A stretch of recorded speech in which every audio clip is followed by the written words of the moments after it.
This will be a full guide on how to make proper, foolproof node trees. I'll teach you every trick in the book that I know of, and I'll teach you, we're gonna work on the whiteboard, and then we're gonna go over to DaVinci so that you can see exactly how to build a node tree. And you'll be able to see for yourself when to build a complex node tree, when to build a simple one, because I'm going to give you every step that you need to know and understand how to work, okay? If you don't know me, I'm Giuseppe. I started off as a broke videographer, but now I'm a remote colorist. If you don't know what a colorist is basically just somebody that is paid to color grade things, okay? So this is my only job. That's why you know that you can trust me, okay? Now, I say this because I know what it means to be learning color grading, and I know how confusing color grading can be. That's why I always say this. I was a broke videographer. So in this video, I'm going to teach you exactly, if you give me 1 hour of time, this will be the best investment that you can make this year about color grading. And I'm going to teach you why knowing how to build proper node trees is important for color grading. Because listen, like I know how it feels like. Every beginner and even pros have this inside of them. They know Flatline Fred. Each one of us has had an encounter with Flatline Fred. Now, who is Flatline Fred? Flatline Fred is the voice that you hear when you start to color grade and you start to doubt yourself. And you don't know like if you're doing good, if you're doing bad. Maybe you want to keep doing more and even more and even more. And that's actually Flatline Fred speaking to you. Now, the problem is that since you don't know how to really color grade that well, Flatline Fred can tell you all sorts of lies. And you don't know if Fred is lying or not. Maybe I should do more. Maybe I should do less. Like, who knows? I don't know anything. I'm new to color grading. Maybe I should, maybe I shouldn't. I don't know. So you just go ahead and you believe what Flatline Fred is going to tell you. But this is a huge mistake. And I will personally teach you how to overcome Fred. Now, the thing is that Fred will essentially turn you into what we call preset pirates.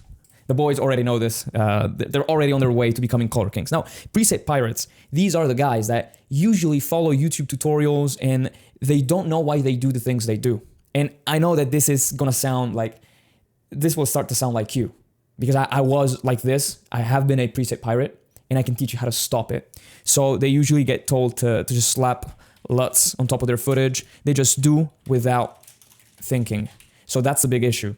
And usually preset pirates, you know that you are being led into being a preset pirate when you just, I don't know, when you play with contrast, when you up your contrast because of whatever, when you bring down exposure because some guy told you to. I mean, I don't want to ever see you doing these things without thinking because that does not make you good at color grading. I'll give you an example. I always give this example. My boys already know this because they're on their way to become color kings, but I'm going to show it to you. So if you were a doctor, right? Let's say you're a doctor. Now, if you're a doctor and you have 10 patients and each patient has a different illness, so they're sick and I have a fever, you have that, he has this, so we're all sick, right? Now, would you be a smart doctor if you gave each one of these 10 patients the same medicine? No, like you would be crazy because each one of them has a different illness, right? So why, as a colorist or a video editor, videographer, filmmaker, whatever you want to define yourself, why would you go around treating 10 different shots in 10 different setups? So outside, inside, right there, right here. Why would you treat them with the same medicine? Or, to put it differently, or same technique? So that's why I like to say to my boys, because I get them thinking about things the right way. And you actually know that you're speaking to a color king when he can make you understand things differently from everybody else and he starts talking about strategies. So to make a quick distinction, like a lot of YouTubers that you're learning color grading from, they're actually preset pirates. Like I have a video where I react to 10 color grading videos and most of them are wrong. They're just plainly wrong. Go watch it if you're curious. So let's begin. Why do you need to know why would you need to know how node trees work? I'll tell you why. So usually beginners have this misconception that there's some secret technique somewhere on the internet that they don't know of. And I can assure you, like I know some techniques that you don't know about, okay? I do know them. I actually teach them in my online school. Top link in the description if you want to join. But apart from that, apart from a single secret technique, what's actually separating them from pros is the fact that pros know how to leverage node trees. When you get to the stage where you want to get a complex look, when you want to really change the way your image looks, and you have a reason to do so, the only thing that is actually going to make you do that is the node tree that you're using. Because usually, if you see me grade, I have tons of videos on this channel when you can just see the way I grade. And if you actually go look at them, like I'm not doing anything too fancy because I like to keep them simple. And I'm actually using the same tools that you're using. I use the lift gamma gain. I use I adjust exposure. We work our contrast, saturation. I do the basics. But my videos look different than yours. Why is that? There's two reasons. One, fucking Fred. Kick him out. Because he leads you to overgrading. Basically, like overgrading is when you think that you need to do more than you're actually doing, and you start to destroy your image. I had a student of mine. We had a coaching call that I uploaded to YouTube. You can go watch it for free right now. He paid me for the coaching call, but you can watch it for free. And like the first thing that I saw when I looked at his footage is that he was listening to Fred way too much, and he was overgrading the fuck out of his footage. And I promise, like, if you're watching this video, if you want to know about no trees, I promise you're still doing this. We're all still doing that. I mean, Fred, to a certain degree, tries to speak to each one of us, even me. So you've got to be careful. Like, you got to be always on your guard, preparing to defend yourself, right? So first, overgrading. The first thing that separates the beginners from pros, the preset pirates from color kings. Second thing is no trees, right? So this is the second thing. Now, how do you get a good node tree going? I'm going to teach you. So first thing I always like to do, let me move this right here. First thing I always like to do to get my node trees in the right place, of course, you've got to know how to convert your footage. You might be a total beginner, and you might be right here wondering, like, how do I even get my clip out of log? A few people on YouTube, they might have told you that you can shoot in log, and then you import your footage to DaVinci, let's say, or Premiere. If you're using Premiere, I don't recommend using Premiere. Just go learn DaVinci, it's way better. You might be shooting in log, and then you apply contrast and saturation. That's actually wrong. You can't technically do that. There's an unwritten rule in color grading that says, if it looks good, it looks good. Like, if it works, basically. But I don't recommend beginners to go about it that way. I can do it because I know how to work my way through it. I don't recommend you ever use this method since you're still a beginner. And the way you want to convert clips is by using a CST. CST is basically short for color. Let me type this out. Color, space, transform. Easiest way to transform your clips. So let's say that we have a clip, right? This is from a project that I already graded. This is a black and white grade. But let's say we have a clip. So practically what this looks like is you create your first node, you go onto effects, you search for color, space, transform. You need to do this because this is the easiest way to convert your footage. I don't understand how so many people just bypass this and they go around adding, I don't know, contrast and saturation like this. This just makes me laugh. So you always want to use this. Everybody knows about it. So you say to DaVinci, like DaVinci performs a mathematical equation for you. So it's just like you tell DaVinci what log you use, and DaVinci basically does the work for you. It's that easy, okay? So you just, what that looks like, you go right here, input color space. You say, I don't know, I use Sony, so Sony S-Gamut 3 Cine. That's what I record with on my Sony. You go around here, you convert S-Log3. Output color space always needs to be Rec 709. There's a few reasons. Like, it's basically just a standard. Every display, almost every display can show Rec 709. It's what you use for YouTube content. It's what you want to convert to. Output gamma needs to be gamma 2.4. There's a few reasons why you might want to convert to 2.2. Usually Rec 709 color space and gamma 2.4 output gamma. You're golden. Nobody's ever going to come to you and say, oh, you did this wrong. No, this is proper. This is correct. This is like the right fundamentals, right? So what I want you to be doing is this. So first node should always be your CST, okay? You make it as your first node, but it's actually going to go to the back. You don't want it to be like in the front, like right here, and then you make everything after because you're going to lose information. I'll show you what I mean. So if you have, let's say that our image is dark. It's like this, okay? Pretend that this node doesn't exist. This is just our image. It's very dark. Now, if we have a very dark image, what you may find is that if I try to bring this up after the conversion, we actually lost detail. Like, do you see how we can't recover the deep blacks? So you always want to work before the conversion. So you have the CST as one of your last nodes. I actually like to call it CST so that you know what it does. And you work before. So if we try to up our exposure, see how much detail we can recover. Of course, like this is already a clip that is converted, so this is just for educational purposes. This is not really SLog3. This was from a project I was brought as a colorist on. But you always want to have the CST as your last node. Then after that, I'll show you how I build my nodes. So CST as first node, like the first thing that you do, but it's actually last. I usually like to place my white balance as a first node, okay? Even though like this thing can change. Usually it's a good rule to have it as your first node. I'll show you why. So the order you do things in actually matters a lot. Okay, and it matters a lot because one thing affects the other. So let's say that I have a node that turns everything. Let's say that this is not black and white. This is not white balance. Sorry, this is black and white. B&W means black and white. Let's say that everything is black and white, and I make everything black and white with this node. And the node after, I want to apply, I don't know, saturation to the image. Now, since this node is getting information from this node, I will not be able to get saturation because the image is just black and white. There's no color anymore. Do you understand? So the way you do things matters. Let's say that in this node, I want to get the color red to pop out. If we try to do that this way, it will not work because we have a black and white image. There is no red anymore. Do you understand that? I'll show you in a different clip. So let's say that we have this clip. I'll show you like how we'll go on about grading this. So color space transform as the first thing. I call it CST. I call the node CST just to remember what I'm doing. And this was shot on an FX3. This is not a project that I shot. I was just brought in as a colorist for this one. So this is from a music video. You convert it, Rec 709. We're gonna go easy with a gamma 2.4 conversion, and we're golden. Like this is what the camera saw. Like this is what the image looked when the camera recorded it. Okay. Now let's say that I wanna make this black and white and just have the yellow from his shirt pop out, right? That's one thing you might do. So if I make this black and white with this node, okay, and then I make a new node with Alt-S, I make a new node, and I go like this. I use my curves, I go hue versus sat to basically tell DaVinci, hey, grab the yellow and give it saturation. If I do it, nothing happens because we have no color information anymore. Or let's say that I want to do something else. So after this node, I want to apply a tint, and it needs to become blue. I can do that because I am adding color information. When I do this, I am adding information to the image. I'm telling DaVinci, hey, I want you to shift the RGB channels this way. We can actually do that without having information, but we can't grab any color from the image because there is no color in the image anymore. Look at how the node, like the order of operation changes if we do things differently. So let's say that in the first node, I give it a tint, and in the second node, I just remove saturation. You can see clearly that we still have a black and white image, and every channel now is equal. If I go to my waveform, this is black and white. We have no more separation from the three channels, the RGB channels. So the way you go on about things matters a lot.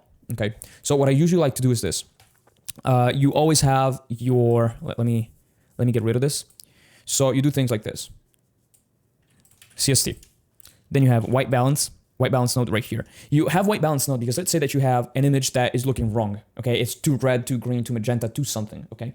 If you grade the image and you use white balance white balance after your corrections, you grade the image, amplifying the mistakes before correcting them. I'll show you an example.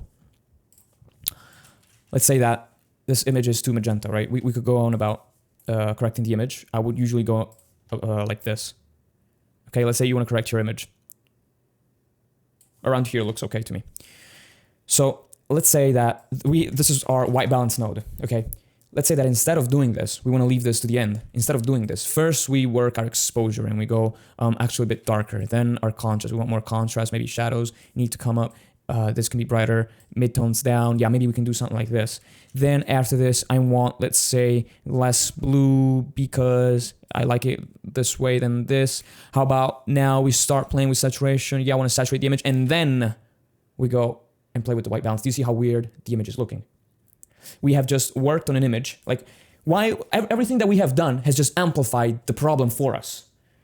You do not want to work on an image that has a problem, and you don't want to amplify the problem without fixing it first. So first you fix the problem, then you add something to it. Does that make sense? So usually the way you're going to see me work, white balance as a first node, like always first. Then after white balance, you can have exposure as a second node. I always go about contrast as a third. Oh shit, sorry. I go about contrast as a third node, and then you can go about grading. But your white balance should always be first. Now, there's a good thing that I did in a video. It's more of an advanced technique, and I'll teach you how to do this. So if you're getting value, remember I have the top link in the description, online school, still in beta. You can apply. You'll get a discount if you apply now. I like, if you like what I'm teaching, if you want to go deeper than this, just go check the online school. So in a video of mine, I think it's the one where I grade 7 clips. It's called like, watch me make 7 shots cinematic. So in that video, I remember there was a particular shot that required me to have a power window because we had one part of the image that was too bright and I wanted to make it seem like it needed to be of a different exposure, basically. Now, you might be wondering, why do we do things this way? I like to proceed in a structured approach. So color grading, when you think about it, is really simple. We're just working our luma and our chroma. So luma stands for luminance, like we're working the light, how bright things are, okay? Chroma, how saturated or unsaturated things are. So I usually like to work my luma before my chroma, with the exception that we work, like we have the white balance before the exposure node. So in practice, the way you would see me do things is CST, then exposure, EXP. And I just try to park the image where I like it. Okay, maybe I want a darker image. Then we work our contrast. Maybe I want the shadows to be softer while having midtones fairly dark. And this is our contrast node.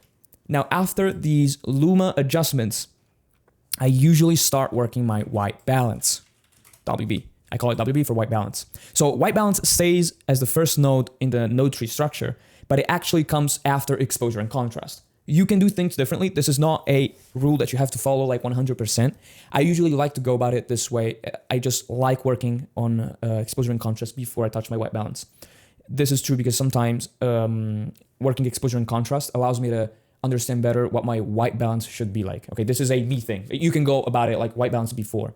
Now, there might be some of you that are like, okay, how do we get to the chroma part? You get to the chroma part when you finish working exposure and contrast. You basically have a sat node, a saturation node. You always see me have it in my grading, a saturation node. And while you have all of this, you have a parallel node from your white balance to your HSL and tint. Okay, you have them both right here. And it goes before your saturation node. So it looks like this. White balance, exposure, contrast. You have, let's say, saturation node right here, sat. And you have a parallel node, Alt P. I'm going to show you like what a parallel node does and why you should have it. You have a parallel node and you have the signal come from the white balance. Why is that? I like the signal to come from the white balance because if you change exposure and contrast, this node that we just made doesn't give a fuck.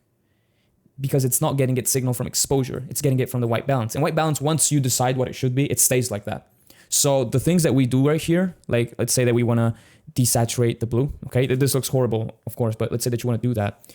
The things that you do over here stay the same, even if you change exposure and your contrast, okay? Like the tool always works in the same way. And this is even more important when you have a tint, a node dedicated to a color cast. You can have it in parallel or in serial order. It depends a bit on what you're trying to do.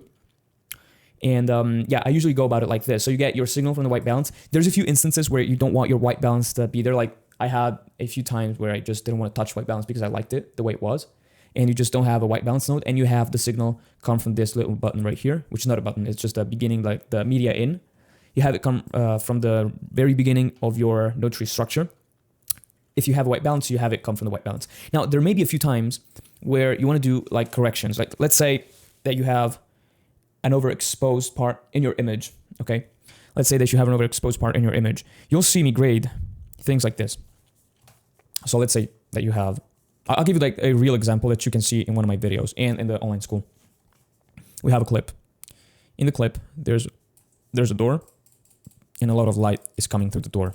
Then we have like the room, and in the room, there isn't a lot of light. Okay, so there is like a bright part of the room and a dark part of the room. Now, let's say that you want to make the dark part brighter and the bright part darker to have them similar, okay? Not the same, but similar. Or you can have them the same as well. So how would you do that? Usually you do that if the shot is stationary. It's like this shot that you're watching right now. Like if you have your camera on a tripod, you can do that with a mask. In DaVinci, we call it power windows. Now, in this node tree structure, where would you go and place your power window? Take a few seconds, try to think for yourself, and I'm going to give you my answer. So in the beginning, I thought that I wanted my power windows to come after my saturation node. So let's delete the CST. I thought that my power windows, they needed to come after I had worked on my Luma and Chroma, which is all this. I thought, hey, they're just going to come after everything. And here I have PW, which is power windows. Actually, I have understood that you can get a cleaner result if your power windows, if your masks come at the very beginning. I would argue that you can have them even before white balance. I'm still in the process of deciding if they can come before or after white balance. So if you have your power windows here or here, but right now I think like I am fully convinced that you get the best results when you have masks over here. Why? You need to understand that when we're working with the white balance, like before we touch all this, so before this, like this is things that we are doing to the image, okay? I'm changing exposure, contrast, and all this. Before this, everything that you do behaves like the image itself. I'm gonna show you what I mean. So if we go to DaVinci and we have the white balance node, right? Let's say our exposure is like this. Let's say that I wanna have a lens vignette. Lens vignette is when the lens has a vignette just by itself, so it's not added in post. If I add the vignette here, the way it's gonna act will be different. I'll show you why. So if I add it after everything, okay, I'm gonna bring this right here. If we add it after everything, look at how it's going to behave. Hold up. I need to invert this real quick. Okay. Okay, so the vignette, pretty standard. I mean, it's what you would expect. Okay, it sucks. This is horrible to look at, but it's still a vignette. Now, if I had a blue tint in the shadows, look at what it would happen. Look at what would happen, sorry. So everything is tinted in the same way, right? Do you see this? Okay. Now, let's say that my vignette is even harsher. So my vignette looks like this. So if my tint comes before the vignette is just added on top of everything. But if my vignette comes after everything, my vignette, do you see how the tint changes over here? I'm not sure if it changed before as well. No, it doesn't. Do you see how it's different? You can see this before your eyes. We have like a shade right here because the tint is treating the vignette as if it were coming from the image itself because it's working with this information before the white balance. So if you want to fix a mistake, if there's a mistake that you need to fix, I actually argue that placing your masks first thing in your node tree, not as the first thing that you do. I don't do it like that. I work my image, then you fix mistakes. It depends on the magnitude of the mistake. But if there's a power window that needs to be added, I usually do that now as the first thing in my node tree. And I call it PW. Okay? So why would you use a parallel node instead of a serial one? You use a parallel node when you want to do things at the same time. Okay? Because serial node make things happen like one after the other. But I showed you before, like for the black and white node, I showed you if you have that happen in that way, you can't have a look with a yellow counterpart, let's say that just you can just see, right? You can't have black and white plus yellow. You can have it if you have parallel nodes because you need to have a black and white image and at the same time, a yellow thing coming out of the black and white image. You can't do that if you're working serial nodes only, with serial nodes only, because you're going to lose information. So you want to make parallel nodes. So the tip, right? This is my simplest node tree structure. Like you can work with this on every project. I have graded projects where my node tree structure just look like this. Okay, don't believe like the lies. You gotta have this and then this. Like these are all lies. The image is getting weird, man. These are all lies. So don't believe that. You can have a very simple node tree structure, but you gotta know when to add more nodes because you might need them. So parallel nodes, when you want to do something in parallel, like at the same time with something else, there's layer nodes as well. But they're from another lesson because they're more complex. Layer nodes are similar to parallel nodes, but they one basically excludes the other. It's a bit more complex. I don't want to make this too heavy since it's already a lot of information. What you want to know for node trees is this. Like you always want to ask yourself, in what order do you want things to happen and why? I mean, what is it that you're trying to achieve? I like to work in this order because you have a lot of flexibility. Like if you see me grading, you're going to see that I like to go back and forth and change things as I'm working. Like I might be like this. I might be, okay, so exposure right here. Okay, actually, after saturation, I realized that the image is feeling too, I don't know, whatever. So actually it needs to come right here, shadows darker. And after this tint, I want a parallel node and I want to, I don't know, change the red. I want to have more red. I'll give you a quick example of when to use parallel nodes. Like see for yourself, like we have added a tint, right? And the red color isn't really present in our image right now. So if I try to make a serial node in this order, okay, and if I try to have red right now, yeah, we can still get some, but there's not a lot, right? Same thing should go for yellow. Yeah, yellow is not changing. It's changing almost nothing. Now, if we have it in parallel, look at what happens. We have a lot more red and yellow information. Okay, so yellow is still not doing anything. Red, I figured it's going to look almost the same. No, you can see that we have more information to pull from. Because before the tint, we had way more red. Like the image is almost all magenta, right? So when we pull our red, we pick a lot of detail. So you always want to ask yourself, like, where are you getting your information from? Like, see how easy it is to build a... I built this without even looking at it. I've done things like almost like I'm not even thinking about them. And we have a beautiful complementary look. Now, granted, his skin is looking horrible, but if we wanted to, we could work on this and make it actually look good. Like you could just work on his skin. I could make a parallel node right here, call it skin, and try to qualify his skin. Let's see, does this work? I'll try this with you. So I'm gonna qualify real quick. Again, if you want to go deeper, just go check out my school. It's really affordable, tons of great value. Like you can literally exercise on this footage. I don't know. I will literally give you a discount if you apply right now. You don't need like a credit card in this moment. Like you can just send me your email and I'll send you I will personally write you an email from my email address. It's not automated. I'll give you a discount when the school launches. It can be like a beta test. So I don't know. If you are serious about grading, if you want to finally become proud of every color you publish, step 1, click the top link in the description. Step 2, apply. Step 3, become proud of every color you publish, as I told you. So let's see, can we actually qualify this? I don't know if we will be able to. Let's see right here. I don't think we're going to, oh yeah, we can. Yeah, we have some separation. Now this won't look that good, but nonetheless, let's try that. Yeah, he's still looking weird, but do you see how easy it would have been to create a killer look with just this? With just this node tree. We haven't done anything too fancy. You haven't even seen me create 2 CSTs yet. Like there's people that like to work with another CST and they like to work in DaVinci White Gamut, and I'm one of them. But do you see how simple this is? Like once you know how to just think about the way the node tree should be, you know how to manipulate the image in ways that you couldn't access before. Like if we just went like this. So if this was my node tree and I had exposure before. Okay, let's say I had white balance and I balanced my image really quickly this way. Okay, then exposure, bring it down, then contrast, and we go like this. Then I want to make the red pop like we did. So like this, then we give it a tint. Do you see how this is a little weird? Do you see that? Like let's say that after this we add the vignette.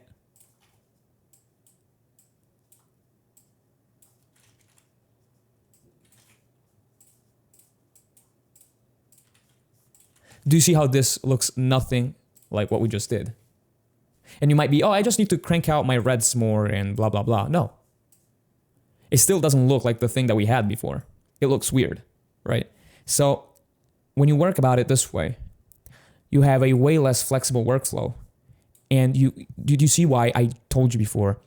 The reason why you can't create those killer images, I mean, you might get to 70% of what I did, but you will never get to 100% if you don't follow the node tree, like not the node tree structure, but if you don't start thinking about node trees the way I showed you. Like it's not about copying my exact node tree. It's more about leveraging, okay, I want to do things this way because I need to get information from this way and then this and then this. So that's how you go about it and how you think about node trees, basically.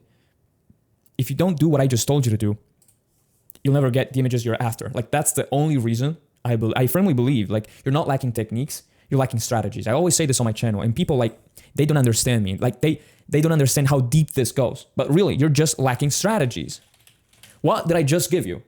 I just told you, don't copy my node tree like node for node. You can do that, okay? But it's not a requisite. Just start thinking about what strategy do you have to attack your footage? Like my strategy is this, always fix white balance, then I work my luma, then I work my chroma, then I fix things, but I place the things that I fix with my masks at the beginning. That's my strategy. That's how I like to go about it. And I know that allows me to be very flexible. I can go back and forth and nothing changes. If you want to change things in this node tree, everything's going to fall apart. Look at it. So let's say that I want, what can we have? Let's say that you want to add your tint before your HSL. So you actually go like this, and then you want to get your red out of the image. Where's the red?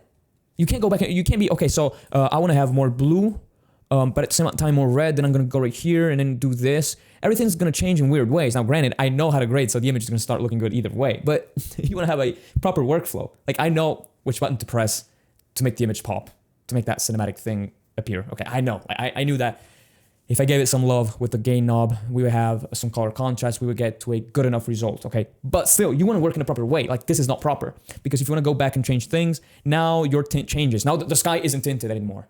It starts to get blue again. Why? Because you're not working with parallel node trees. Now, you might still like this, but you don't want to create it by chance. You want to create it because you wanted to create it. Not because you wanted the sky to be darker and now, whoa, it's blue. No. I want the sky to be dark and red at the same time.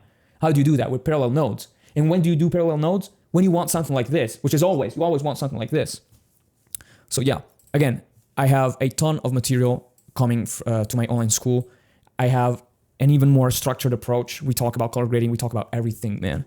It solves every doubt that you might have. You work with other people that are on the same path as you.